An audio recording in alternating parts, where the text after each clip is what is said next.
Hi, everybody. I'm so excited to bring you this nugget today.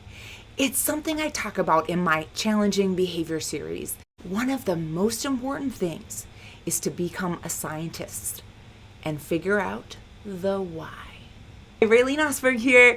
I'm from Thriving Together, where we work to bring you online, engaging trainings both on demand as you wish, and also those live webinars that early childhood professionals have come to love. We enjoy learning with you and love bringing you these daily nuggets. So a big question that comes up is, why would I focus on why? I just need them to stop the behavior, or I just need them to start other behaviors.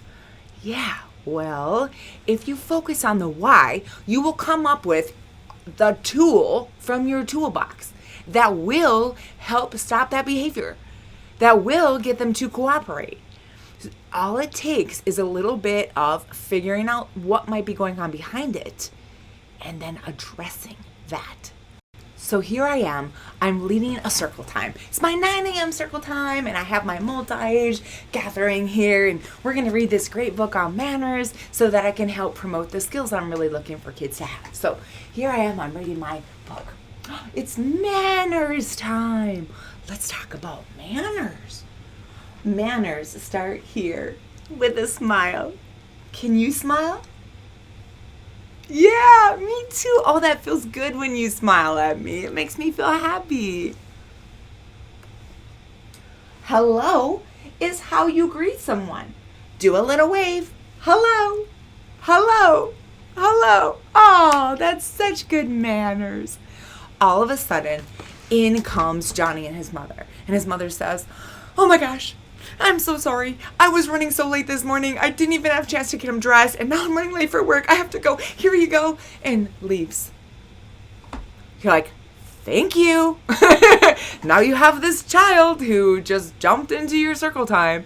So whatever, it's okay. You're going to go on. So we're going to go on reading the book. Look the person in the eye when you say goodbye. And all of a sudden, Johnny starts going like this. And he starts poking his friend.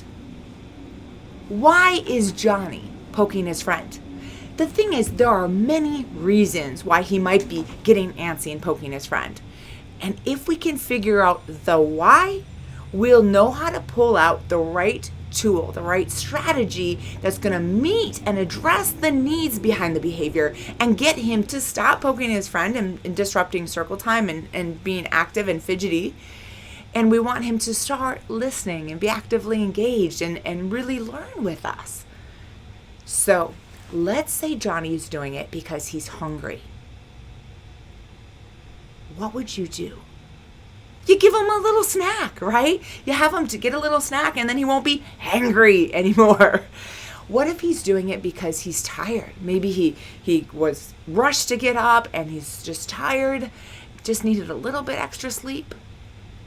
Well, then you might give him time in the calm down area. You might just give him a little bit of a break so he can just recuperate and get that last little bit of resting that he really needed. Well, let's say he's doing it because he has a really active temperament.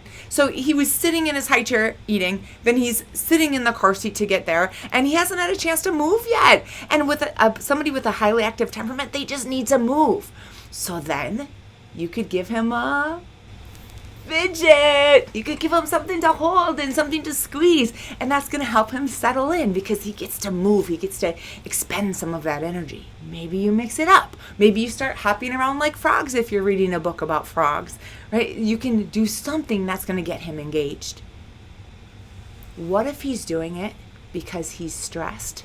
When you're around somebody who's really stressed and has elevated stress hormone, it also goes up in your body. So you know from what you've seen, felt, and experienced, when mom came in, she was pretty stressed. So odds are he might be stressed too.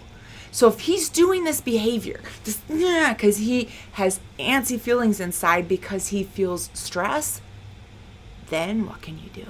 In my Preventing Challenging Behavior series, where we look at what is going on behind the behavior and then all the strategies you can use depending on what the why is, what are the needs behind it, the early childhood educators in that course have shared they might have many different responses depending on the child. So let's say that this child, just really needs to be touched and held and maybe get a hug when they get stressed out. So then you might pull them closer to you or rub their back, right? You might give them that little reassurance physically. But let's say you've noticed this child really, when they get tense, they just need a break in the calm down area. They just need space. A lot of us just need space when we get upset. Then you might encourage them to take a break in the calm down area if they need one. What if their stress response is more of a lash out? Like, they just get really antsy when they feel stressed. Then maybe that's squeezing that fidget toy or getting to go jump in a jumping area or something like that is really going to help.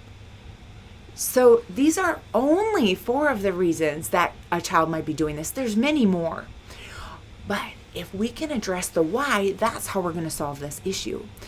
Let's say he's hungry and we give him a rub on the back and a little squeeze of reassurance. That's not going to help in that moment. He's hungry. He's going to need a snack. What if he's doing it because he's really active and he just needs to move and we want him to go sit down in the calm area? That's not going to work either. So if you can figure out the why, what is driving that behavior, that's how you come up with a solution to know what to do about it. The one that's really going to work. The reality is if I get a Ikea delivery and I have my regular screwdriver and I try and put that together, it's not going to work, is it? I need the right tool. So if you can figure out the why, you can grab that tool that's really going to work and use it, and you will find success, and so will the child.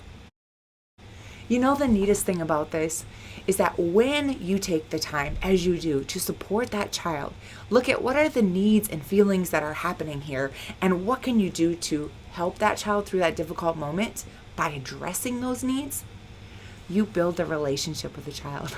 You build a connection, and that connection makes them want to behave well for you. So you will be making a difference. Not only will that child want to behave well for you, but they'll start to feel like they're accepted and they're loved just the way they are. And when you show them that they're loved just the way that they are, they feel better. And when kids feel better, they behave better. As always, remind yourself daily what you do makes a difference. Thank you so much for everything that you do to support these young children. You are building the brain pathways, that trust and that connection with adults that helps them be successful. Not only today, right now when they're having this difficulty in this moment, but throughout life. Throughout life, they need one supportive, trusting, loving, consistent adult. You can be that one. Have a great, wonderful rest of your day.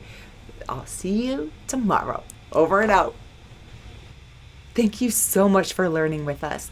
If you enjoyed this video, make sure that you subscribe, follow us, join one of our live webinars, take one of our on-demand courses, keep watching our videos on YouTube, make sure to follow us on Facebook, whatever matches for you. We're going to continue to bring you wonderful resources to decrease your stress, increase your success, and enhance your joy while you're helping to raise these young, amazing humans. Thank you so much for all your support. We love learning with you. Can't wait to see you at a future training.